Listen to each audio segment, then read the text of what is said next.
what mindset shifts were most critical in going from zero to building a 7-figure brand? It was big for me, personal development. I don't really like saying that word. It's cringy and whatnot. But it was big for me because I came from a background of no qualifications in terms of academics from school. And my outlook on life was quite negative. I'll be honest with you, I was in a very low place in my life when I started business. People have got their own thing. Right? Yeah, you course. like smelling shoes. I don't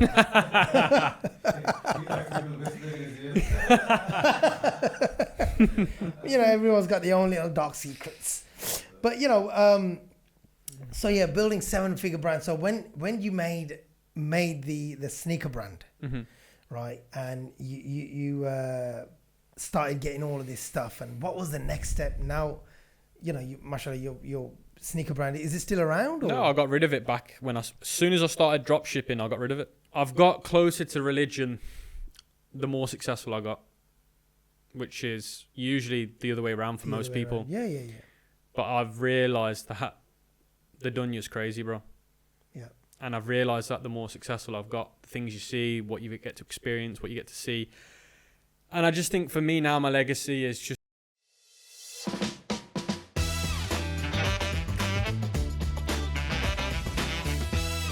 Welcome back to another exciting episode of Fitpod, where ambition meets action. Today, we're joined by one of the most influential minds in the world of e-commerce. A self-made multimillionaire, mentor to thousands, and a man who turned hustle into a global empire. From flipping sneakers to building 7-figure brands, he's mastered the digital game and is here to drop some gems you won't find anywhere else, obviously. Get ready for raw insights, real strategies, and a conversation that could change the perspective of your business. This is a journey of the Ecom King. Why he calls himself Ecom King, we'll find out. Welcome, Kamil Sattar.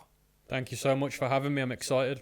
How are you, sir? Thank you very much. We have been trying to get this happen, but last week we had some issues that we couldn't do it. But we're here today, and thank you very much, sir. And we're going to make this happen. We're going to make it very fun. Yep. And the main thing is we want to provide value to our listeners, viewers, everybody who's watching. So my first question, right, is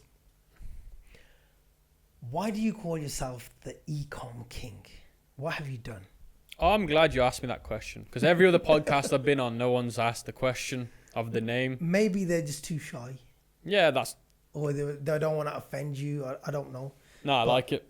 So when I started my YouTube channel back in 2017, 18, I believe, I was a lot younger. I'm 25 now, so you do the math. I was quite young, and I think at that age I was quite cocky, egotistical. I made good money with e-commerce, gave myself a very big, ambitious name, and it just stuck.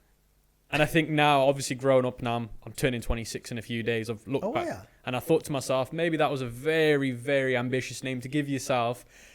And if you do get a bit of stick for it, it's very well deserved, because even though I've done, alhamdulillah, a lot of great things with my e-commerce businesses, I am a very small fish in a very, very big pond. So what do you think of the e-commerce at the moment, what it is right now? Because a lot of people are going into e-commerce, or they say it's a very saturated market. Is it? So when I started my first e-commerce business in 2017, I remember going on... Do you remember Reddit back in the day? Yeah. It's still huge now, but back then I went on a Reddit forum, Quora forums, and everyone was like, dropshipping's dead, it's saturated, you missed it from 2013, 14, and that was back in 2017. And even people today say it's saturated, it's dead, and etc. But yet, if you look at the sales over, years and years and years, every year, new records get made, because look at COVID, that really did speed up the time of people shopping online. It forced the old people to shop online. So it's like the banks now closing down, so that now it's forcing older people to do online banking. So do you reckon now it's the next big thing? And people who haven't yet started e-commerce, they still have time to kind of get into the market, or would it always be there? I think it's always going to be there, especially in our lives. I think personally it's going to be there, but it's not going to be as simple as it used to be. Like back in the day, you could get away with a lot of easy things. And I think the barrier to entry now has got higher. And I think it's a good thing, because back when I started, the barrier to entry was quite low, which meant you were serving consumers not a great quality service. Now, it doesn't mean I was. I'm just saying people back then were not doing the best of things. Do you reckon that's because now the competition is good, and sometimes competition in business is good? It improves a lot of things. Do you think now that the competition's there, people have upped their games, and the end consumer gets the product in a very, very good quality and timely manner? I think competition's gone up a lot, which is a good thing. People think competition's a bad thing, but it doesn't mean it's a bad thing. It means that you have to up your game in a lot of aspects and stop being lazy. But the end consumer now knows, what they want. You can't get away with false advertising. You can't get away with bold, fake claims. You can't get away with selling a bad quality product, because they just won't stand for it anymore. The competition now offers money back guarantees, which means you need to be behind your product. Yeah. So what mindset shifts were most critical in going from zero to building a 7-figure brand? It was big for me, personal development. I don't really like saying that word. It's cringy and whatnot, but it was big for me because I came from a background of no qualifications in terms of academics from school. And my outlook on life was quite negative. I'll be honest with you, I was in a very low place in my life when I started business, because I had one option: either get a factory job like all my friends did, or try something on my own.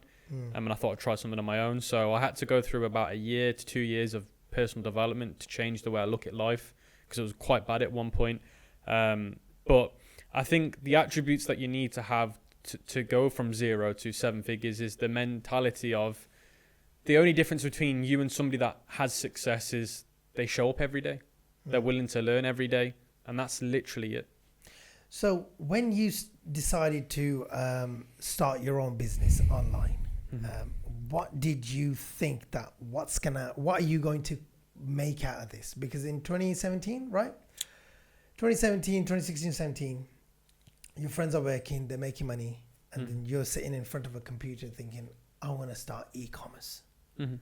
What did your friends think of that? It's funny you say that, because actually my actual entrepreneur career started in 2015 when I was doing buying and selling sneakers. So my e-commerce dropshipping life didn't start till 2017, which we'll touch on later. But back in 2015, when I started my first, buying and reselling, Christian Louboutins, Giuseppe Zanotti, all these popular brands back in the day, Supreme. My friends around me they laughed. They were like, "Cam, live life. Like, you're young. You don't need to be doing all this stuff. Just come." Like, they would go out partying. You must have been 18, 19 back then? No. 2015, I was 15, 16. Wow. Oh shit. That's my maths. I was really That's young. my maths on camera. That was through the time in my life where all the friends would go out clubbing, freshers nights, doing crazy stuff, and they'd be like, "Cam, why don't you come out with us anymore like you used to? Now you've stopped." And I was like, because I've grown up now and I've realised that when we go out... You were only 16 though? We were broke, but I grew up young because I had to. Some people are forced to become a man at a young age. And I was one of those people, and I said to the lads, like, look, you're going out on a weekend and you got barely no money to your name, you blow it all and you're back being broke. Like, that's not what I want to be doing.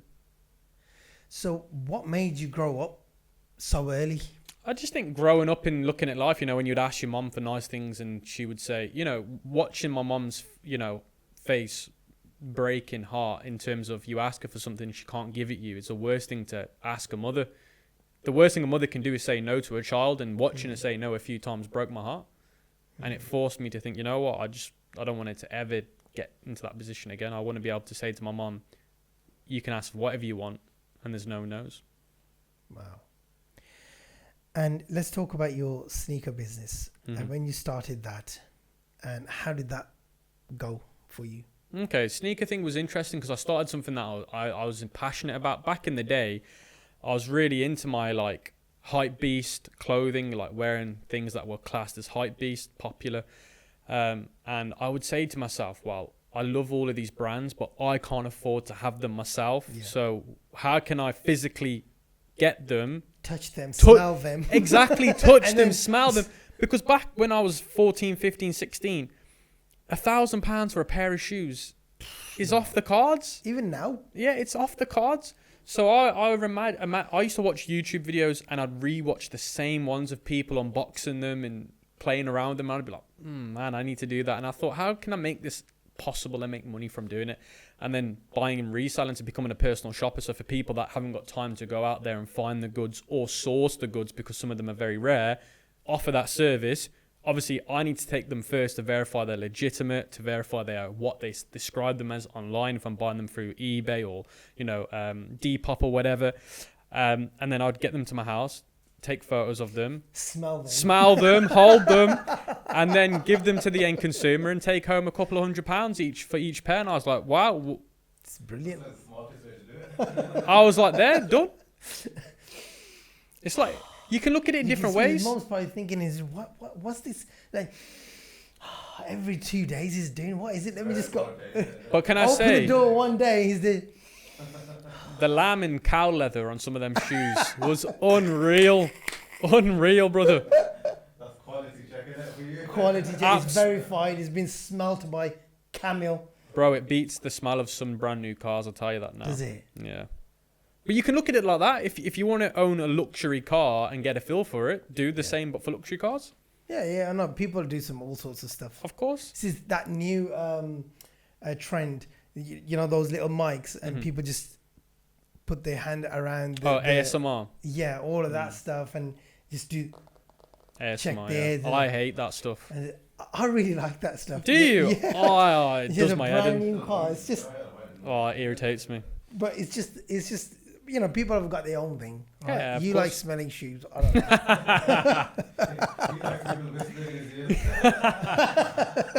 know. You know, everyone's got their own little dark secrets. But so yeah, building 7-figure brand. So when you made the sneaker brand, right, and you started getting all of this stuff, and what was the next step? Now, mashallah, your sneaker brand, is it still around? Or? No, I got rid of it back as soon as I started drop shipping. I got rid of it. So what made you go into drop shipping then? Okay, How did you come across that? Okay, so in 2017, which is about a year and a half, 2 years of me running the sneaker business, I made, alhamdulillah, some good money. For my age, I had a good amount of savings there. But the problem with that business was it wasn't scalable unless I was there doing it myself. Yeah. And I got fed up of it. Yeah. So I went online one day and I just Googled best ways to make money online. Came across a blog article, talked about affiliate marketing, social media marketing agencies, loads of different options, and drop shipping. Had a little bio of what it was, and I was like, you know what? That sounds similar in terms of what I have to do as the personal shopping business in terms of, getting marketing, etc. I'm not buying the shoe until I've, like with my sneaker business, I wasn't buying the shoes till I had the guarantee from the client that they wanted it, which meant they paid a deposit, which meant I knew that as soon as I ordered the shoe in, the risk is free. So dropshipping is very similar. You don't send the product till you've got the order. Yeah. So it was a similar business model. So I was like, suits me. Let's give it a go. And I gave it a go, and I absolutely fell very hard on my face for the first year and a half. Yeah, it was hard. So it's not as easy. So because I read somewhere that dropshipping people, it's a very saturated market, but for a very limited time. Like, let me explain. It's a saturated market for the first 14 days because people try to make money from what they hear. That, oh, we made £10,000 a day for the last 10 days. People, it's like, it comes across like a quick get rich scheme. But everything does, doesn't it? It doesn't matter what you look at online. Forex, trading, property has become one of those things now. Every business model, you'll always have somebody that will present it to you in a way that it looks like get rich quick scheme. But if you look at me, I'll never ever tell you it's a get rich quick scheme, and I'll never advertise it in a way it's a get rich quick scheme. If you're watching this, it's not easy. You're going to lose a decent amount of money before you make any money, and as long as you're okay with that, you've got a chance. So you made nothing for the first year and a half. I lost almost all my savings that I saved from my personal sneaker business. So how does that work then? Because you're not actually sending any product out. Yeah, And because you're not spending money holding on Facebook ads, TikTok ads. TikTok ads didn't exist back then, but Google ads. Okay. So you're paying to try and get customers. You're paying influencers money. promote my product. Here's £300. And if there's no sales, it's not the influencer's fault. It's your fault for not doing your due diligence properly. So has that changed in this day and No, age now? everything. Do you know what the crazy thing is? Everything's the same. It's like with property, the same. It's always the same. You got a product, you got to market it. The channels will change. Like TikTok wasn't around back then, but Google was, Facebook was. It's just, we live in an attention market. So with dropshipping, how can you get that consumer's attention? Because you're presenting an ad on a Facebook timeline, on a TikTok timeline. So how can you present that video in a way that grabs somebody's attention? Because in the world we live in today, if you can crack 5 seconds of somebody's attention, you've won. So how do you create an appealing hook in a video that will grab your attention? As long as you can do that and you can present a good quality product. Like, I don't sell a product. I sell the solution of what that product solves for somebody. So an example I'll give you at the moment is we're selling a product where for women that have recently given birth, they obtain a certain amount of body weight, which is natural. Nothing wrong about that. But a lot of women get insecure about that because they've gained weight. Now, we offer a product that will teach them how to lose that weight after they've given birth. So I'm tackling, so when I present that product to them, I'm not saying, this is the product. I'm saying, this is the solution. Would you like to buy it? Yeah. So you've mentored hundreds of people? Personally, myself, I'd say, yeah, hundreds of people. But my team, but when I used to have an educational company, I don't have it anymore. It was thousands. What's the most fundamental wrong thing about e-commerce that everyone has? People think it's easy. People think that even if you spend money, you're going to make money. Oh, if I come in with lots of money, it means I'm going to make money. It's not true. People don't realize that skills are the key, like having the skills. You can have the money, you can have, the time, but if you don't have the skill, it's not going to do anything. So it's skill over money in 100%. Terms of e-commerce. So even if you don't have the money, if you've got the skill, you might be able to get a few sales here and there. I know people personally that have outbeat the guys with the big budgets when they've had the smallest budgets, yet they're willing to learn the skills and they've conquered the skills. Serious? Yeah, serious. We might need to join this course, I'm telling you. I don't have a course. Well, you're going to make a course for us today? I've got them online for free for like 12 hours, just watch them. 12? What? Yeah. 12 hours? Are they like 10-minute clips? No. Or just one full 12 One hours? full 12 hours. Wow. I was the first guy to start doing, that's how my YouTube channel grew very quickly. I just thought, you know what, I'm fed up with these geezers selling these courses. I'm just going to give it away for free. Because if I'm making money the way I'm telling people I'm making money, I don't need course money. So I'd give it away for free and it blew up. Really? Yeah, because back then people would gatekeep it for like $500 whilst I've just given it away for free. But people hated you for that. I got a lot of hate. I had people paying to take my Instagram accounts down, my YouTube videos down. It was horrible. Wow. What made you just want to give it away though? I felt bad. I felt so bad for people. Like, if I can give people the opportunity to make money, I'll do it.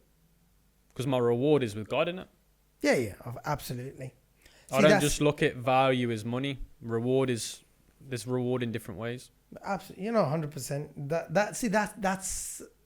That's you looking at life through faith. Yeah. Right. Then that's where it's different. Some people look at it as value for money, but some people look at, okay, you know what, my reward is going to lie with God. It is take it for free. If you can make it work for yourself, brilliant. If not, you didn't pay for it. You didn't lose out. But obviously, I'm making some money off the YouTube AdSense. Which is fine. It's not, honestly, YouTube AdSense is not what people think it is. It's okay. But what I'm trying to say is I'm making money off the YouTube AdSense. I'm making a little bit of money off the affiliates. Do I need to make money off selling the actual education? No.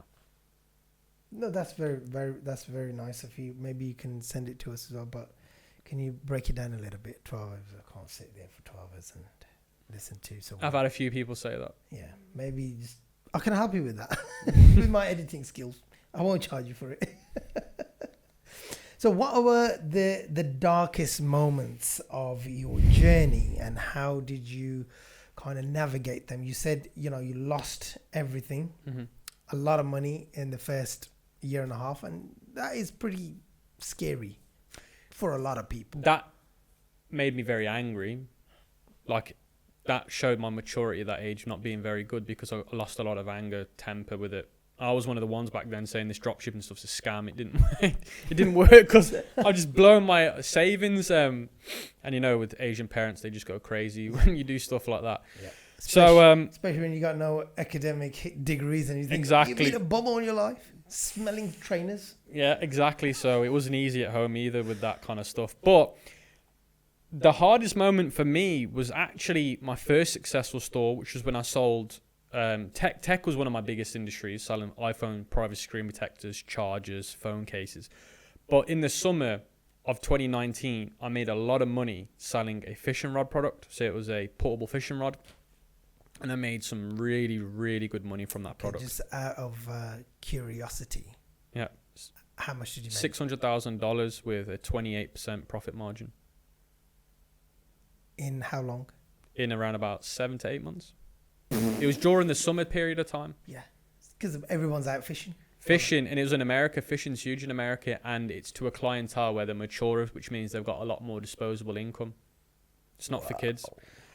So I made really good money, but the problem came because I started to get refunds, chargebacks, and I was like, what's going on? So my supplier was sending out products that weren't actually what I was selling. So I contacted my suppliers in China. I was like, what the F are you doing? They said, we ran out of that product, so we sold them something else. I said, was you not going to tell me that? I had stuff being sent and delivered that was crack, damage. What? See, that's something that you have to bear in mind. See, That is a very dark side, and I know this for a fact, that if you ask anyone that's done any genuine numbers with this industry will tell you that the issue with drop shipping, because you're not handling the logistics yourself, you're outsourcing it to China, that is you know, that'll break your neck basically, because if they mess it up, you've just paid to advertise that product. Now if you have to replenish people's chargebacks and refunds, you're now at a net loss. Not break even, you're at a net loss. Yeah. So that was big for me. I think I went through a bit of depression through that, because it was just constant, you know, customers sending me emails that weren't very nice. You know, my suppliers taking the piss basically, pulling my leg basically. And you know, the guys in China, they operate at a different level. Like us Westerners, they take the piss out of us. You know, we're just jokes to them. And that's that's the truth. I'm telling you, from being in the game this long, we're just jokes to them. And I'm telling you that now. Jokes in what way? In terms of business, or like, oh, these guys don't know anything? Yeah, they just look at it like that. We're outsiders. Wow. Unless you've got a real good connection. That's what I've been able to do over time. Build real solid connections, have agents out there that I can trust, so that never happens to me again. But yeah, that's the only downside. Obviously, if you've got e-commerce and you're managing your own inventory, it's a different story. But when you're using this fulfillment method of e-commerce, because dropshipping, by the way, is a fulfillment method. It's not a business. It's a business of e-commerce with a fulfillment method of dropshipping. That's all it is. But if you're going down the dropshipping route, but by the way, dropshipping's bigger than most people think it is. When you go to a furniture shop and you order your sofa, what does the guy tell you? It's going to take 6 weeks. Yeah. Why do you think it's going to take 6 weeks? Yeah, because it's coming from somewhere else. Exactly. So dropshipping happens a lot more than people realize. It's happening everywhere. But that's where that's when you go to these sofa places and you think, okay, I'll take that. Oh yeah, you know, it'll come in 3 months. You think, I want it now. Oh, we don't have it. That's just a showroom. We've got to make it for you with Italian leather and all that bullshit. When it's coming from Turkey or China. Wow. Yeah. Yeah. So what do you think about that then? What's your take on that? Is it all these luxury brands and everything? So if we're talking about the luxury goods being made in China, I already knew about that anyway, because I have a lot of insight of what's going on in China. Yeah. So I already know this stuff anyway. That's why I don't buy designer stuff unless I know where it's coming from. But how much is it coming from China? 99%? No, not 99%. I'd say certain elements. So like, if you look at the composite of, let's say my jacket, for example, some of it might come from China, some of it might be from Italy, for example. Not all of it's made in China. Certain elements are. Some brands will just make it purely in China. But not everything is made in China. In terms of luxury goods, not everything. So the the videos that came out from LV and all of these, Gucci and all of them from China, is that all bullshit? Take it with a pinch of salt. Again, with brands like that, they might have some parts of their catalogue that are made in China, some parts of their catalogue that are made in Italy. Look, when you buy Apple iPhones designed in California but made in China, right? Yeah.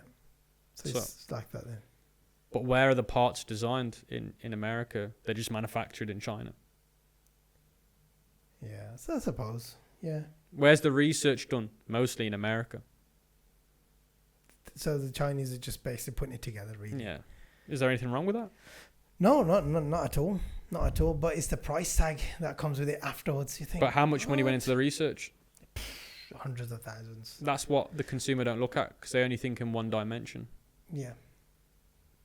But don't you think that, okay, that's a tech, it's a different thing. But when it comes to handbags, is it the same? Garments aren't easy to make. I've had fashion brands, so I know how hard fashion brands are. It depends the quality of leather they're making it with, the compositing, how do they put it together, the research that's gone into making it a certain way. But most luxury goods aren't worth the price tag. That's just me being honest with you. That's why I don't wear luxury stuff all the time. I've got the odd stuff, which I think's worth the money because I know what I'm looking at.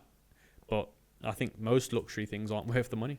So what's in your possession at the moment, which is the one, the worth the money? What have you got?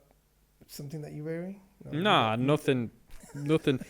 Probably say the most expensive thing I'm wearing is this jacket, which is, you probably have never heard of it. The brand's Couples. Is it Couples or is it something else? I think it's Couples.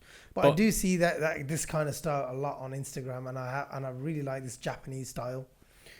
Yeah, I got a lot of compliments on this when I went to America. But yeah, look, this is all embroidered basically. You know how hard embroidery is. That's Most Pakistanis know.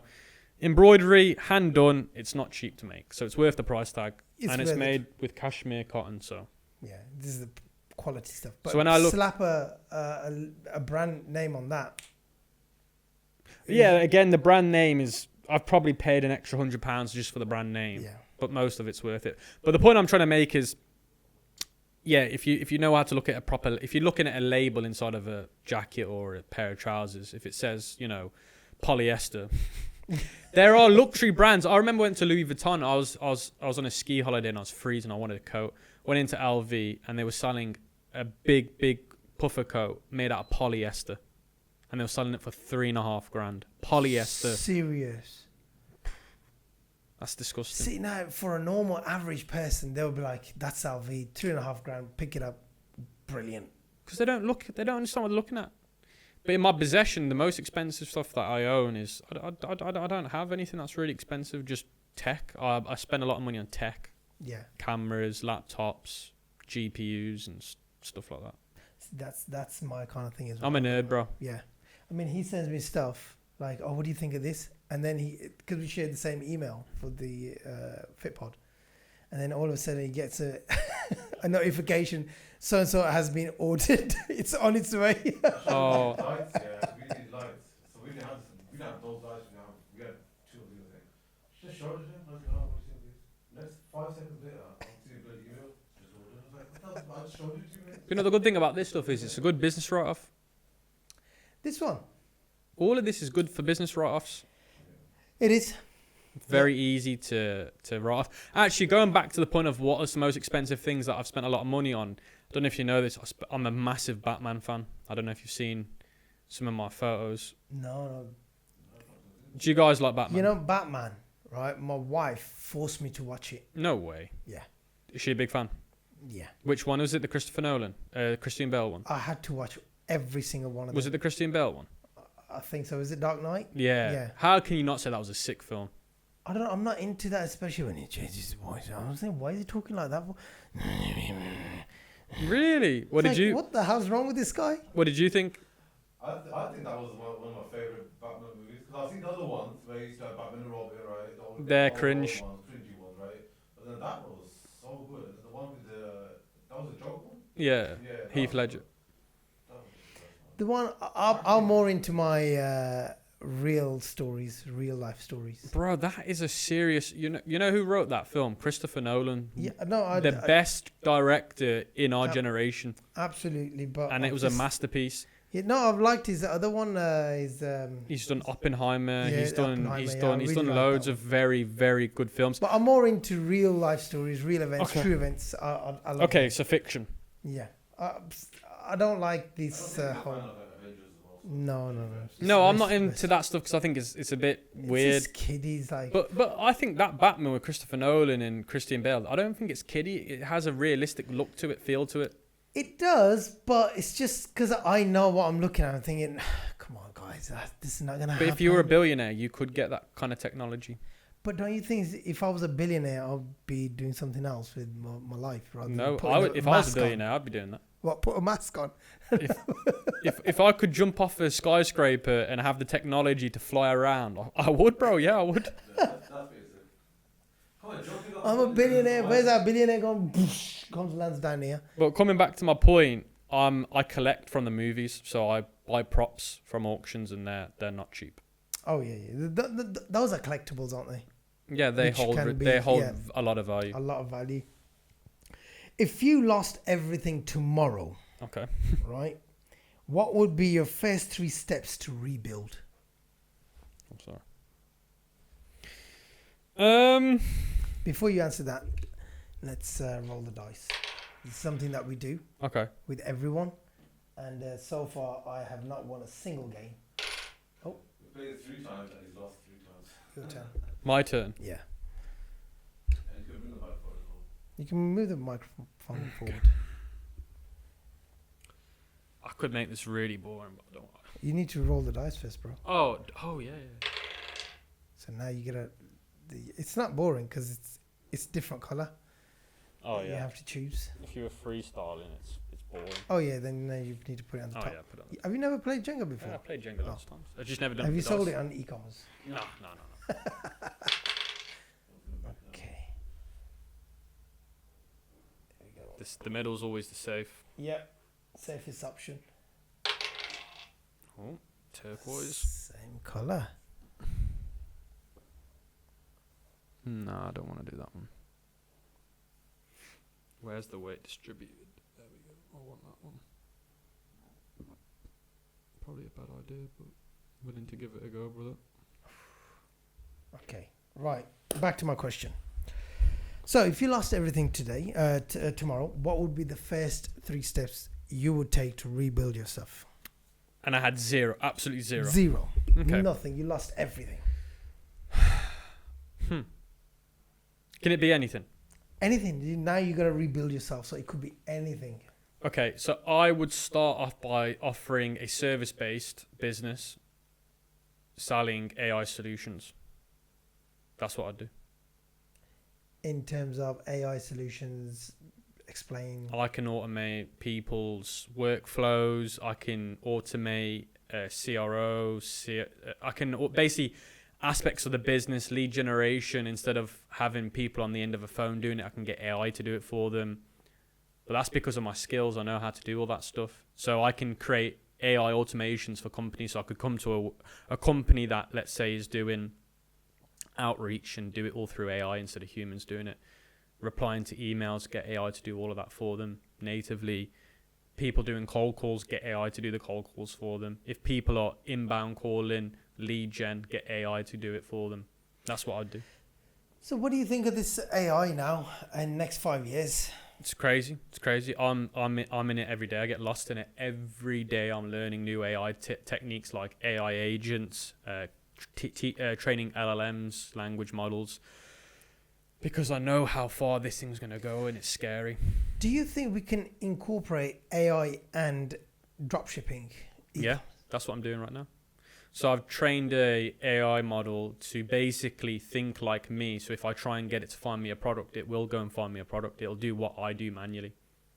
And how long does it take you to do that? Some days it can take me 3 hours. So I'll get a virtual machine to run and give it a instruction manual, and it'll do what I tell it to do. And then it will give me a CSV file of the products that it's found. Wow. And it probably does it in half the time? Half the time, because it doesn't have any toilet breaks, lunch breaks. Doesn't have ADHD like me, so it's more sufficient. Yeah.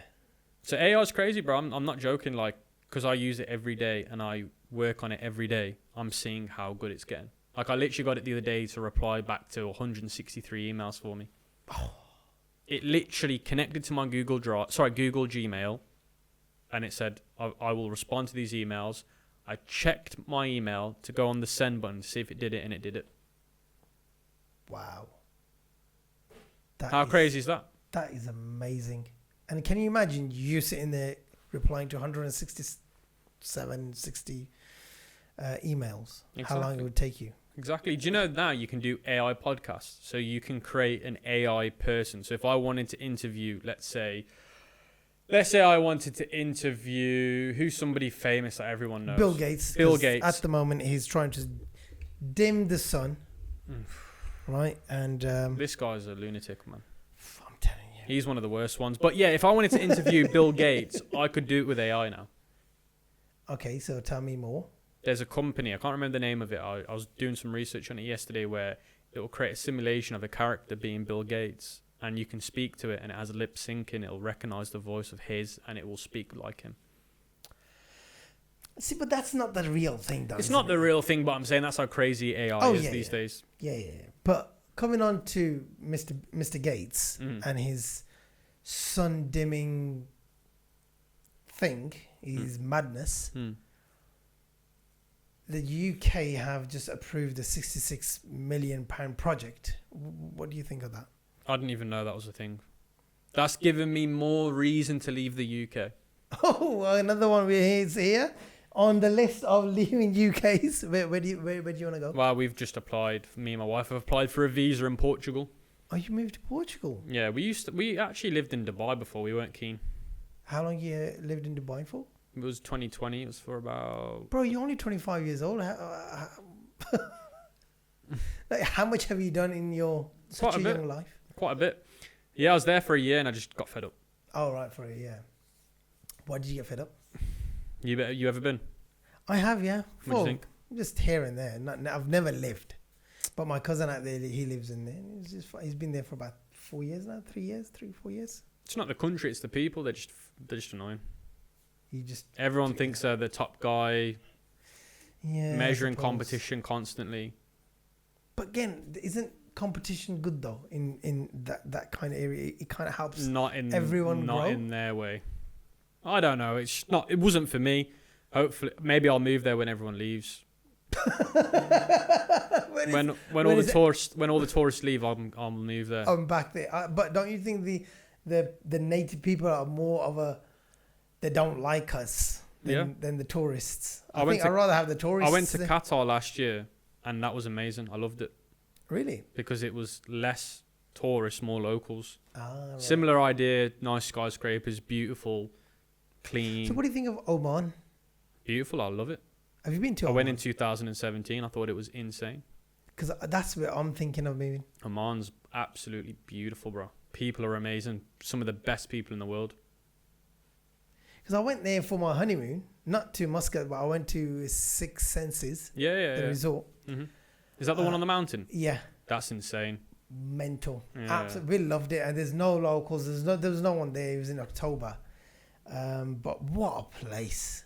Insane, bro. What a place. And it's about 5-hour drive from Muscat City. We didn't go anywhere. Just that little place. We were just like, wow, what a nice place. I'd live in Oman happily. I think Oman's insane. And like I said, the people are amazing. Yeah, I've been looking into Oman. So it's something that deserves a trip down. You definitely... Going back, but yeah, we've applied for Portugal. And the reason why Portugal is because it's close to the UK still. It's in Europe. And it's very good for tax as well. And there isn't this typical people there. We were thinking about Switzerland, but I'm not rich enough for that yet. I was going to say, Switzerland, you need some big pockets. They're the real guys that you want to network with. I've been there. Beautiful place. What part? Zurich we went. Yeah, serious, and, beautiful place. I've got some friends out there. I spoke to him a few days ago, actually, and he's into trading, and he's like, oh, what do you think of this? I was like, let me read it. I'll come back to you. I ain't got a clue about online trading and all of that stuff. It's too much for me. But yeah, really nice guys. They're into their film production. But yeah, it's bloody, bro. It's expensive. That's the goal, to move there It's in 10 years. expensive. Bro, it's. Do you know there's a curfew in Switzerland where you can't fly planes into the country after 10 o'clock?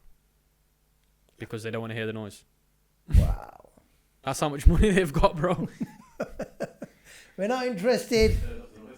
You know what I mean? But it's a beautiful country. How man. beautiful is it? How naturally beautiful is it? Insane, bro. I would take Switzerland over Dubai anytime. I always say online, the real flex is living in Switzerland, not Dubai. Yeah. I would to Malaysia. I think for the same reason you like these other countries. I like that one. Malaysia's beautiful, Kuala Lumpur. Yeah. Kuala Lumpur and other. I love Kuala Lumpur because you get all the different cultures there, and I think Kuala Lumpur is so beautiful. There's so much to do. So much to do. Do you think the current e-commerce model is sustainable long term, or is there a major shift coming? E-commerce or dropshipping, because it will depend on the way I reply to this. E-commerce. E-commerce is fine. What about dropshipping? Dropshipping is more of a short-term solution. Is So if you're looking to get in as a beginner, it's a great way to do fulfillment because it's less riskier, isn't it? You're not committing to 1,000 units. Mhm. But long term, it's not great because you're going to when you scale a business to, let's say, $100,000 a month, there's going to be a lot of units going out. And if your shipping times and your quality control isn't up to scratch with the dropshipping model, it's getting better over. Don't get me wrong. Dropshipping back when I was starting, it was taking 30 days to get to the customer. It now takes 8 days, so it's come a long way. But still, at that rate, you've not got agents. You haven't got 3PL, third-party logistics in place to make sure things are working as they should be. See, so for somebody who's trying to get into dropshipping, there's a lot to learn. Then that means in terms of not just having a website. That's the easy part. Then it's really dealing with these Chinese. But do you want me to tell you the great thing about dropshipping? You know how many people have messaged me and said, Cam, although I didn't make money with dropshipping, I've now been able to learn a skill because of dropshipping that I'm now selling as a service and I'm making good money from. Because dropshipping teaches you so many fundamentals, how to do customer psychology, consumer psychology, understanding who you're selling to, where are they, who are they, finding products based on statistical data, building websites as a skill these days and knowing how to build them correctly, doing the marketing on Facebook ads, media buying. These are skills that companies pay a lot of money for. So you're learning a lot of valuable skills. Wow. So anyone who's thinking of dropshipping, do it. Yeah, like if I wanted to, I could go into real estate and own a real estate company and do pretty well because I know how to market. I'm very good at marketing. Something that we need to talk about because we are thinking of doing something with dropshipping as well, me and Z. So we'll prick your brains on that. But what legacy are you trying to build beyond business and income? Because business is not everything. Yeah, I think the cool thing is for me, I've got closer to religion the more successful I got, which is usually the other way around for most people. Yeah. But I've realised that the dunya's crazy, bro. Yeah. And I've realised that the more successful I've got, the things you see, what you get to experience, what you get to see. And I just think for me now, my legacy is just to leave a positive impact on the youth, other people, and teach them that there's more to life out there than money's amazing. Yeah, with money, you get quality of life. Quality of life's amazing, and alhamdulillah, I can't complain. I really can't. But there's more, like people don't realise that money doesn't make you that happy. It can make make things a little bit easier, but happiness, nah. Yeah, because you always want. Then it goes into that greed. Greed, and then as soon as you open up, I've seen so many people open the door up to greed, and they go from being happy to being depressed. Because the door for greed is so huge. And I mean, when I say huge, I mean huge. Oh, I want a Rolex. Oh no, now I want this. Oh, I want a sports car. Oh, now I want a supercar. When does it end? Does that make sense? And you will get lost into depression doing that. Because when is it enough? So sometimes it's better. You know, I always believe there's a reason why God doesn't give me money. Because I'll be one of those ones. I'll have that. I'll have that. I'll have that. I'll have that. I'll have that. He's like that now, but on a small scale. Bro, I've seen money. All these lights. I've seen money ruin people, bro. Like people that I thought, you know what? you're a good person, and it's ruined you as a person. Have you ever experienced that with people? Yeah. Let's say you bring that, whatever your bad traits are now. It'll amplify them. Yeah. 100%. What's a belief or a piece of advice you use to promote but no longer agree with yourself now? Oh, that's a good question. That's a good question. Dropshipping is great. No, it's Oh, not. I got one. Really, really good one. I won't do this till I've made this. Does that make sense? Right. I won't. So I don't know if you've seen me from back in the day. So I started off pretty skinny, made money, became fat, very fat, by the Really? way. I was weighing 102 kg. No. Where the hell's it all gone? It's gone, vanished. Well, you've got a fitness. Now I'm 72 kg. So I made the money, started skinny, Then got you got fat. married, got fat. Then I said to myself, what happened? I'm watching myself back on camera like, is that me? Is that really what I look like these days? Wow. And that was because of the mindset that I used to have. I'm not going to stop doing this till I've done this. And that's what you'll notice a lot of people ask a lot of people outside, when you're going to get married? Oh, not till I've got this. Yeah. So they'll always put that thing called this. Yeah. And most of the time it's like your finance. I need to sort my finance out before. I listened to Gary Vaynerchuk. He mentioned that as well. He goes, these rich people, yeah, they're doing like 10 things at once. Yeah. And when he said that, I was like, yeah, that's what now me, I'm doing that. It's 4 or 5 big things. Yeah, there's no excuses. Why you shouldn't make an excuse because of this thing you've got in your mind, and that's what I used to do a lot. And I used to preach it. Don't do the gym until you've done this. And I'm like, Cam, what are you on about? That is a good one. So you no longer... I'll be honest with you now. I care more now about my health, my fitness, my mental health.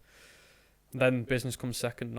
I'll put myself first. See, a lot of people, especially entrepreneurs, and I always disagree with that. They say, we spend, and I've got friends, and he's probably gonna watch this, and he knows who he is, and they say when we were building the businesses up, we sacrificed so much day and night. We missed our kids' birthdays and this and that, and I said to him, so what good is that money now? Because those first birthdays are never gonna come back, ever. I would have missed that. Well, I'm glad that I did it when I've not got kids, because I'll be honest, when I started, I did miss a lot of things like family birthdays, family weddings. I did say I'm not going because I was too entrenched into making money. But I'm glad now that if I do have a kid and when that's okay because you're single, right? It's not. My wife had a pretty crap life the first few years because I wouldn't go out. My wife's. How long have you been married for? I've been married for 1.5 years, but I've been with my partner for a long time. I've been married nearly 6 years now, and we hardly go out. I mean, you have that. We were talking about it today. It's like we need to go out, see, because now we've got a little one, and everything just revolves around him now. That's good. And business, this, that, the other, everything is secondary for me. My first thing is my health. Yeah. Then it's my family, because if I'm not healthy, you can't be there for your family. Exactly. So I'm no good to them. So I need to be physically focused and able to do something. Then it's them, then it's work, then it's everything else. But there's people who first thing is their business, their money. They want to make it. They'll miss everything in life for their children. And then when they're 5, 6, 7 years old, now, we've got the money. Now it's the quality of life. But what about all those years that you've missed with your children? You're never going to get them back. They're the best years. You're never going to get them, and no matter how much money. But I'm around people like that now, and I'm like, look, man, trust me. I'm giving you advice because I've done it. Don't do this, what I did, because it'll put you in, you'll burn out. Yeah.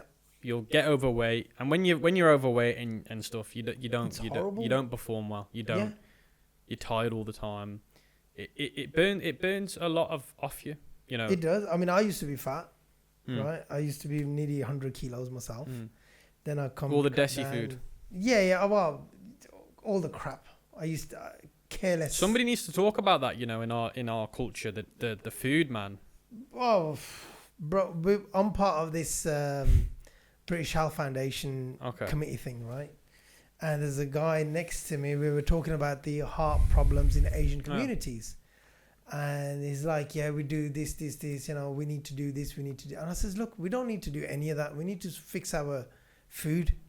That's what we need to do first, right? We need to fix our food, educate our families about what's in the food. That's the problem, lack of education. And then he's like, oh, I can't live without my chapatis and everything. I says, well, it's pointless being here then, isn't it? Can we tell you the funniest part of my story? And I think you should get him on as a guest, by the way. My boxing manager, he's a good guy, really good guy. And so how I lost weight was I started boxing because I loved boxing as a kid growing up. You know, in Pakistanis love boxing, right? Yeah. Watching boxing, watching my friends do it. I just thought, you know what? I've tried the gym method and I end up not enjoying it. I stick to it for a month, I quit. Yeah. Boxing, I'll enjoy it, so I'll stick to it. So I started boxing and I get an Uber there every day. Every other day I'd get an Uber there. And some of the same Uber drivers would pick me up. And they've seen Brother, me. You still haven't lost any weight? Yeah, flipping out, mate. It's only been 2 days. Nah, they don't. All the uncles that pick you up. So I think 3 of the same people picked me up recently, and they're like, what happened to you? Like, there's half of you left. I said, yeah, obviously the hard work's paid off. They said, how can I do it? Every time now I get an Uber from an uncle, they're always like, how do I get rid of this? Yeah. Is this? How do I get rid of it? Uncle, you know what to do? I'll pick you up in the Uber and I'll take you to the gym next. And let's reverse roles. So I say, Uncle, what do you eat at home? Yeah. Sweet rice for breakfast. Yeah, I said, Uncle, are you willing to cut out some of this? And I'm not saying not all the time, just sometimes. You're willing to cut some of this out? Yeah. No. Oh, then stop complaining, Uncle, and just drop me off at my destination. I did keto. I did keto diet. Well, what do you think of that? I didn't stick to it long term because I know long term it's not good. Yeah. So for 1 month, I stuck to it, and I was eating like 2 whole chickens a day, bro. I was getting through I was going Nando's and just eating lots of chicken, bro. See, I don't have that problem here. Really? Yeah, you don't. Yeah, you don't. I have access to a lot of chicken on a daily. So I was just eating a lot of chicken, a lot of broccoli. I was having cauliflower rice instead. I got bored of that though. Have you ever tried carnivore diet? Carnivore diet was. By the way, I'm allergic to eggs, so that made it very hard for me as well. Because eggs is a good way to. See, I tried carnivore diet for about a month. I love steaks and I love eggs. Oh, I love steaks. Right, and it was just like heaven on earth for me, man. But it's expensive, right? Oh, yeah. You need big pockets. That's the unfortunate thing is if you want to eat good in today's age, it costs money. Yeah, if you want to eat crap, it's cheap as chips. Well, I went to America last year in November. I went to LA for work, and I also went to Vegas to do some meetings as well, and a little bit of pleasure. No gambling, obviously. And I will tell you now, it was rough out there. This was during prime keto for me. This is when I was ketoing hard. Okay. I got off the plane and all I could smell was fast food. I was driving through LA with the windows down in the taxi, and I said to the taxi guy, why does it stink of burgers? He goes, it's because of all the fast food chains.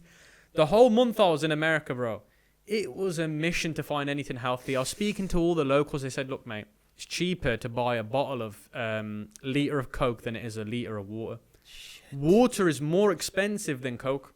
Wow. Like fizzy drinks. That's how bad it is in America.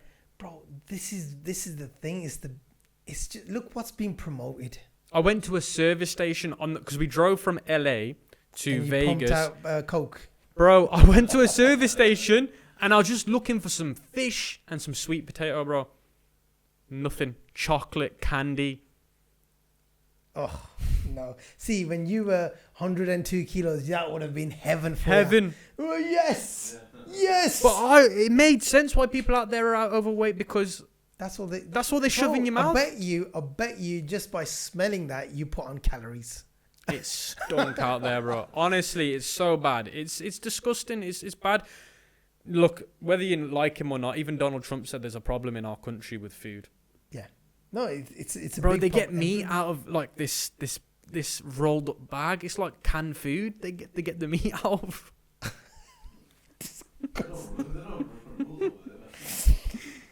You know, like corned beef. You know, like corn. Oh, shit. That is disgusting. Just the thought of it, the imagination of it is just disgusting. But see, that's the problem. Good quality food everywhere is just too expensive. How much does it cost you to go to a butcher's nowadays to get some good meat? Oh, I haven't been to butchers. I don't know. I go to 2 butchers. I go to Malik's Butchers I and I go to what's the other one I go to? I go to Malik's Butchers and I go to some other butchers. And bro, for a week's worth of meat for me and my wife, I'm spending $250. It's a good job I got a freaking shop, haven't I? Otherwise, I eat from here nearly 3 times a day, Yeah, right? And it's not cheap. I can imagine. And I don't think I would be in my shape if I didn't own. Can I ask you a question? Yeah. How do you feel now versus when you were overweight? $1 million, bro. $1 million. Talk to me. Tiredness. Everything is, yes, it's a different tiredness. You're physically a bit tired, you've had it, but after a workout, you feel $1 million. Okay. Throughout, 7 days a week, I've started boxing now. Okay. Nice. Right, Nice. it's been 3 weeks now. What gym are you at? Across the road. What's the name? Aesthetics. Okay. Yeah. And it's been 3 weeks. I'm really enjoying it. So I ditched the traditional cardio. Mm-hmm. I was like, okay, I need Circuit to try training. Yeah, I mean, I've ditched all of that now, right? Your normal walking and cross trainers and all of that. So I thought, what, let me try boxing. And it's not just the cardio. You learn discipline. You know how to self-defense. If something happens somewhere, you can throw a decent punch. You never know in this day and age, right? So I started doing it. First session, I wish I recorded my first session, and now I'm doing the combos and everything, and I'm burning like stupid amount of calories. And you've got the Voop. Have you got a Voop? By the way? I've got an Apple Watch. You need a Voop. I know these aren't fun. And it's just like it's brilliant. Boxing's honestly, I can't love thank it. boxing enough. I love it. I absolutely love it. As men with a high testosterone, you need something like boxing in your life. Yeah, definitely. And it's just really, once you cut down, I mean, that's me there when I'm 73, 72.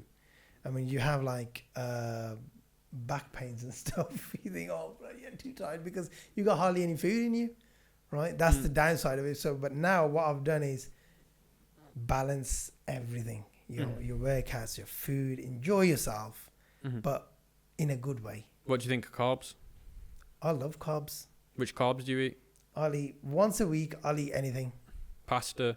I'll eat anything. So you think complex carbs are good? But carbohydrates, usually have rice or pasta. What about bulgur wheat? No, I hardly eat all of that stuff. Just whatever's here, really. You know what I mean? I don't think rice is bad as long as you're working out after it. Working out after it, but then I don't have a big, massive bowl of rice. I have that's the everything problem. weighed. So I'll have like 150 to 130 grams of rice with or pasta, which will give me enough, 35, 40 grams of carbs. So it's all down to, I say you can eat whatever you want as long as you are meeting your macros. And how many grams of protein are you getting a day? That you're looking at over 250. Yeah, easy over 250, easy. You're eating a lot of chicken like me. Yeah, I do a lot of. I own a chicken shop, sir. I eat a lot of chicken. Honestly, I'm gonna have to show you my Deliveroo, bro. I was eating a lot of chicken. I still eat a lot of chicken now, man. Chicken is something that you just can't get away with. I think this episode has become from e-commerce has become about chicken. No, I do want to. No, it's crazy, but I do really want to emphasize about fitness because if you watch my YouTube channel, you would have seen how fat I got. I need to, and 100%. then the weight loss was so crazy. How do you think now that's affected your journey in life? I'm sharp. I'm happy. How has it affected your business? Because a lot of people in business, they kind of are out of shape because they don't have time. Yeah, they don't. They use that as the excuse, yeah. Right. So since you've lost your weight, you're a lot sharper. How does that affect your business in terms of mind, making decisions? Confidence has gone through the roof. Yeah. Because I feel good about myself, which equals confidence. I'm less emotional, so I don't snap as much. I'm a lot more controlled within myself, and decision making is a lot more easier for me. I'm not in a rush, patient.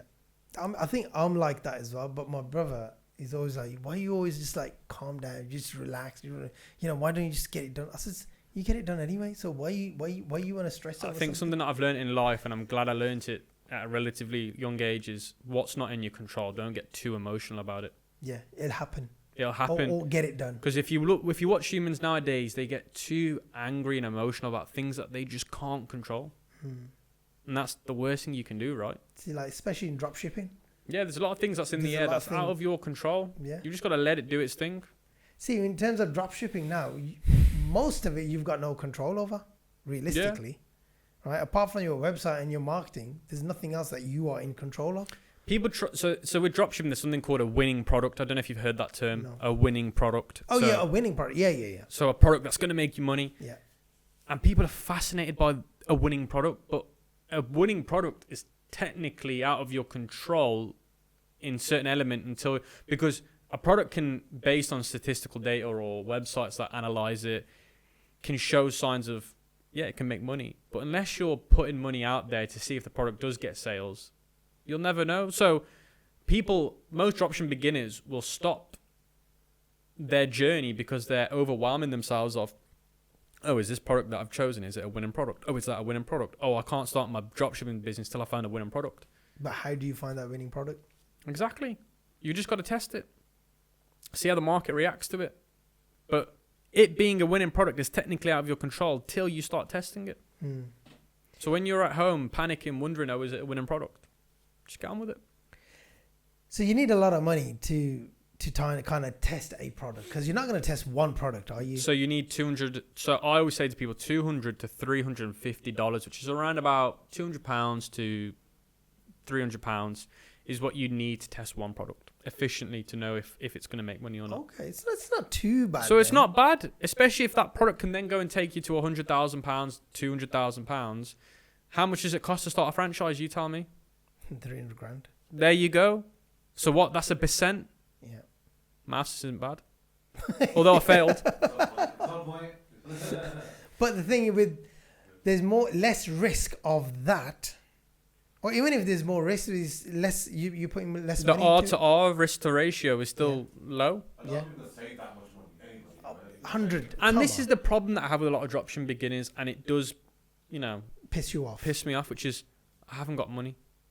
I don't have that money to do that. Bro, there's enough ways out there nowadays to get money. I don't want to hear the excuse. I've had people from India, I've had people from Africa that have found ways to make it work.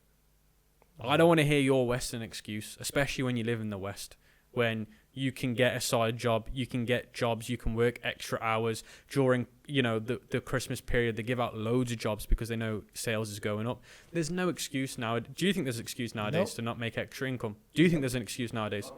How hard is it to become an Uber driver, Bolt driver? Bloody, you need a car, bro. No, but I'm saying, I know, but bro, I've got friends that take their dad's car and do Uber. Yeah, of course. There's no excuse. Bro, when I was younger, I was picking up horse shit for an old white man, and he's paying me good money. He offered me the job, and thank you.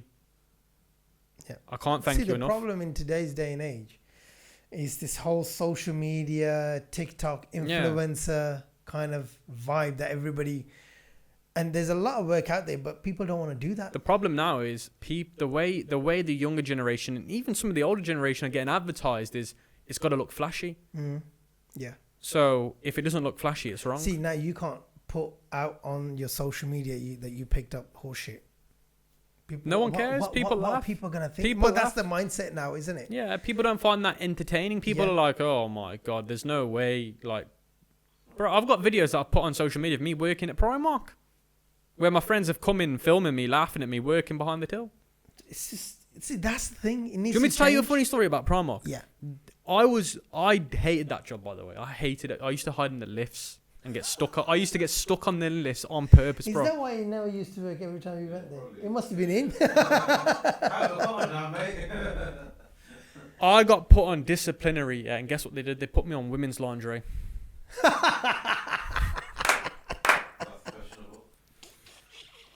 That's the disciplinary they gave me, bro. Right, we're going to teach this guy a lesson, a proper lesson. Then what happened? You'd get all sorts coming up to you saying, can I return these? And they've been worn and stuff, bro. I laugh at it now, but I'm like, back then it was horrible. Oh, God. That But is funny. Point I'm trying to make is I did whatever it took to make money, Yeah. and I didn't take no as an excuse. Hmm. My uncle, he's one of those guys. I love him, man with a van. He used to always call me up saying, "Look, son, do you want to do this job with me today? Pick up this, pick up that. I'll give you 30 quid cash." Say yeah. Yeah. There's no excuse to make extra money to put towards something. If you were to lose £1,000 today, in 10 years, you can look back at it and be like, I lost £1,000. Exactly. Think of where that product can take you instead of, oh shit, I've only got this. Imagine if I quit on my last product. Yeah. I don't know where I'd be, to be honest with you, but. How much did you make on your last project? Say that again, sorry. How much did you make the max on your last product? What, as of recently? In revenue? Yeah. In your pocket? Net profit? About 600 and something £1,000. And how much did you put out there for that product? Oh.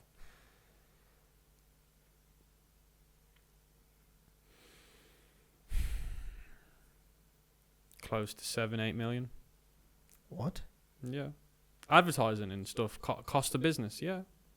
No, I mean, for that one product Yeah. that you made 600,000 from, how Yeah. much did you put out there for to market that product? Yeah. How? Cost of ads. Bro, there was months we were doing hundreds of thousands on Facebook ads. Oh, wow. E-commerce is a very cash flow heavy business. Oh, yeah. Like, it's insane. The amount of times that you have to take, you know, some people have to take big finance, not loans. It's not really a loan because there's no interest on it as long as you're paying it off. But bro, the industry of e-commerce is not a joke, bro. I know people that have had to sell their cars just to finance the business, sell their house to finance it because you're sitting on stock, bro. See, this is where dropshipping is good. Yeah, when you start to scale. Some of my clothing brands in the past, we're sitting on £800,000 worth of stock. Bloody hell. I'm glad I got out of them because they're stressful. Yeah, of course. I mean, imagine you got that. I'd get phone calls from my business partner. Cam, the business needs 60 grand.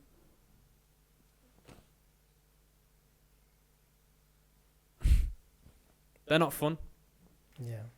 No, I have those kind of phone calls from my brother, who's my business partner here as well. And you think, what are we doing? Like, where are we going wrong? So when people say to me, "Oh, Cam, well, you know, it's easy for you now because it's all easy for you." It's not. No, it's never easy. I mean, it comes across easy because how you deal with problems. Yeah. You learn from your problems, how you deal with it. And to other people, it might seem that, you know, he's got it fixed. Yeah. Because now when I talk about my problems to people, and then when they say their problems, I think, oh, I'm all right. Honestly, I've had so many conversations with other business people that when you listen to their problems, you think, alhamdulillah, you know, I'm all right. I'm cool here. It's not bad. But to be fair, when you're more successful, it's relative, isn't it, to where you are in your life? More problems as well. Yeah, more problems, the bigger problems. I've got last couple of questions for you, but before that, we will need to see who's going to win this.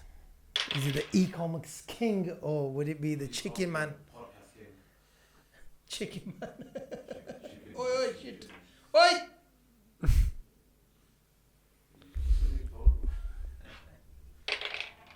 Oh, turquoise again. Turquoise. Oh, come on. I can't lose a fourth one. Mate, if I lose this, right? Oh, yes! Yes! I've lost. Yeah, I saw you kick the table though. Well, that was part of the plan. Because no, I didn't. We can rewrite. I didn't kick the table. No. Right. So, how do you stay grounded with the success, attention, and the pressure constantly increasing? Simple, brother. I'm going to ask you the question. What do you think's done it? I don't know. You tell me. Religion. MashaAllah, brother. Easiest way to do it. Look, and I want to touch on this now. If you look at a lot of other people in my position in the industry, make money online industry as an example, a lot of them have lost their ads. Gambling, partying, prostitutes, you know, they're paying for women to be on one shoulder and the other shoulder. It's bad. Pays, yeah. Bad alcohol, clubbing. You know, these guys, they lose their minds. What's your like overall take about what religion have done in the past like 5 years, 3 years, even like 3 years, I would say, because you got like these big celebrity figures now, influencers, Yeah. the Tates, the Sneakers, and these like that. Yeah. Like, what do you think that's done now, like for people? What, I mean, you know about people reverting to Islam? Yeah. Reverting and like how it's kind of become popular now. Really, it's like taken off, isn't it? It's weird because you got to remember. I don't know about yourself. How old are you? I take a guess. 30s. I wish I was 30, mate. That's a compliment then. I know. What are you, 40s? I'm just Early 40s. 40s now, yeah. Yourself, brother? Yeah, 30s. Growing up as a kid, saying you're a Muslim, you know, you'd get into a lot of problems at school, and so like we lived the bad days of. But I'd wear it on my shirt happily every day. Yeah. But nowadays, being a Muslim, you're rewarded socially a lot more than you were back in the day. But in terms of what it's done for people, I think, you know, I'm seeing more reverts every day and every day and every day. It's massive. It's and you know what they say? Reverts are usually better followers of the religion than the homegrown ones. on the homegrown ones. So I think it's definitely a good thing, but you've got to be careful because these big influencers have a lot of influence. So they've got to be very careful because of what they say. Now, look, prime example, Tate reverted. Mm-hmm. A lot of people think that he hasn't Yeah. with some of his views. Yeah. But we can't judge that, right? No, you can't. That's his intention. That's whatever is his intention. That's up to him. But look, what I say to that is a lot of the times we don't, as a community, help ourselves. So of course people are going to say bad, negative news out there about us, you know, about the grooming gangs and this, that, the other. Even though in comparison to the white men, we're only, 18% or 15%? No, I'm not saying that it's right. Yeah, but whereas of course I think it's wrong. I think it's about 80% is white grooming gangs, really. Regardless of white, black, Muslim, Christian, It's Catholic, wrong is wrong at the end of the So day. now the thing is like, so-and-so has reverted. Now everyone's just gone on to the bandwagon and, oh, he's great. He's this, is that. Now, as soon as he's dropped that bad press on Twitter, everyone's just gone against him. So you've got that extreme on both ends, right? But that is a problem as a community. We can't be like that. But we are like that. We can't though. We're very emotionally driven. Like someone famous has become a Muslim. Wow, it's it's the biggest thing ever. You're gonna damage them because you're too harsh on them. Like what he's done, in my opinion, obviously isn't right because he's some of the stuff he's saying is not even factual. Yeah. Which is not good in the first place. You shouldn't say things unless, especially when you're at that size of influence, by the way, because it's very powerful when you're that influential. Whatever you say, people will take it and run with it. Yeah. You've got to be very certain with the words you're saying because it can be dangerous for a lot of people's lives. Now, even though he's made mistakes, yes, we can call him out for it and say, correct yourself, but it's the way you do it and how you do it. That's the key for me. I think that's the key for me. And in terms of religion, regardless of what religion you are, I think religion in a whole is a good way to ground a lot of people, whether you're Christian, Catholic. Obviously, the preferred option is Islam, but whichever way, it keeps you grounded. It's better than being one of these liberal people nowadays that have coming home, Dad, can I be called a dog today? Bro, I saw this thing, right, where there's a guy who whistles at another guy and he's acting like a dog and he rolls over like a dog and then he sits up like a dog and everyone around him claps and I'm thinking, what the? Like what? Yeah. Everything else, I'm not too fussed about that guy, but that. Come on. But you know what? I think it's the sign of the day. Judgment's coming, bro. Oh yeah, I mean, there's loads of signs. It's like, it's just the world is I think the world is finishing soon. Very soon, before we know it. Because the world's moving a bit crazy, bro. I think it's gone a bit too doolally. But going back to the religion, how far away were you from? Not that it matters, but just because. No, it's a good question. So growing up as a kid, very close. Obviously, parents sculpt it for you very well. And then I think I shouldn't talk for everyone, but you know, the viewers can say, I think when you get to the age of like teenager, 13, 14, you slowly started to move away, mm-hmm. and then it's about how far you go. So I think from the age of 13 till 16, obviously I wasn't doing this stupid stuff, but I wasn't as close as I am now. And then as soon as I started making money, like I said to you, I just started realizing things. One was, I shouldn't even be here. Like, how have I been able to pull this off? And then you think, well, there's an obvious sign. But I think religion's so important, bro. I really do. I can't emphasize it enough to you.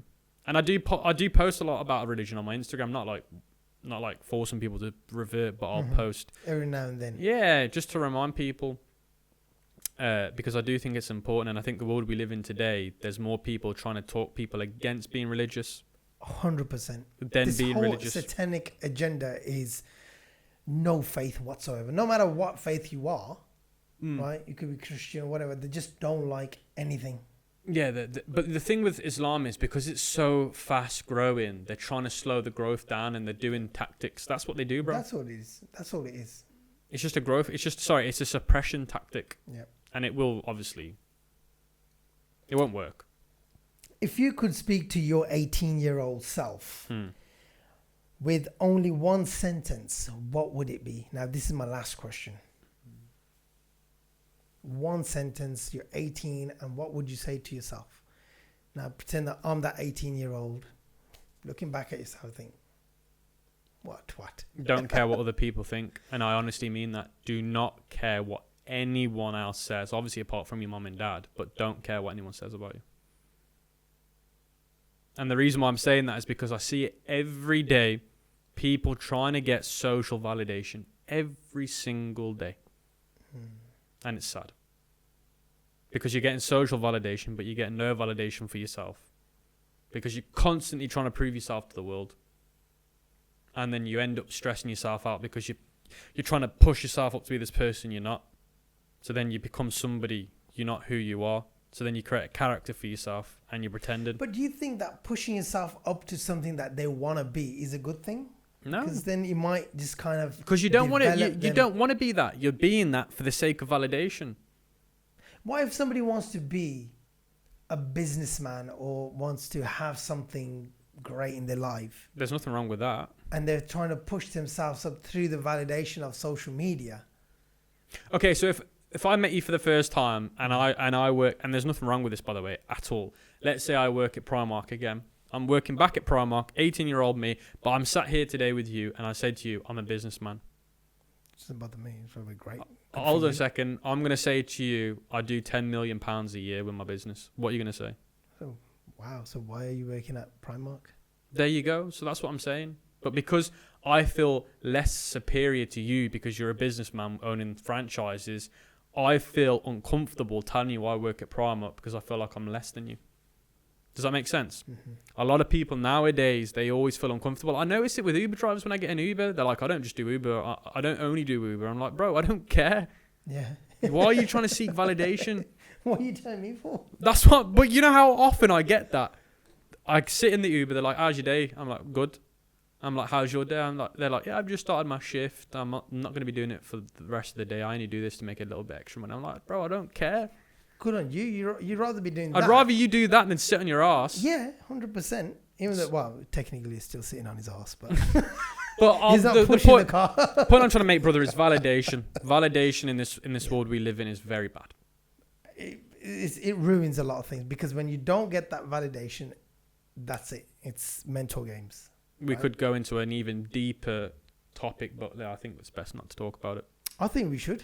You think? Yeah, absolutely. So when you don't get that validation... We can talk about that Netflix show that everyone's talking about, that incel kid. Which one? You not heard about it? About that kid, that kid on Netflix. It's a show. It's meant to recreate something. It's about... Have you heard of incel? Never heard of incel? It's when a man gets rejected from a woman and then he turns into like a psychotic person that ends up doing horrible things. You never heard about incel? No. It's like it's a behavior. But they did a Netflix show about it.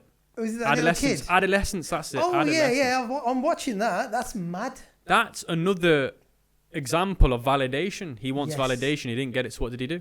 And it's all shot in one shot. take. And it's So that's how brilliant. dangerous validation is these days. And if you don't teach kids and humans about it's okay, they end up doing stupid stuff. that shows the guy's got mental. That little kid's got mental health. But bro, the point I'm trying to make is that never used to be common back in our younger life. Because we never had. Because we didn't have social media that you had to prove yourself to every day. I'm glad that he didn't. You know. I'm glad I grew up when I did. Because social media is setting you up here. Oh, if you don't drive this car, if you don't fly business class, if you don't eat here, you're a bum. Yeah. You know, sometimes talk to people as well. They sound like the comment section of some of people content. They sound like one word. You speak to them and just give you one word, and I'm like, talk, man.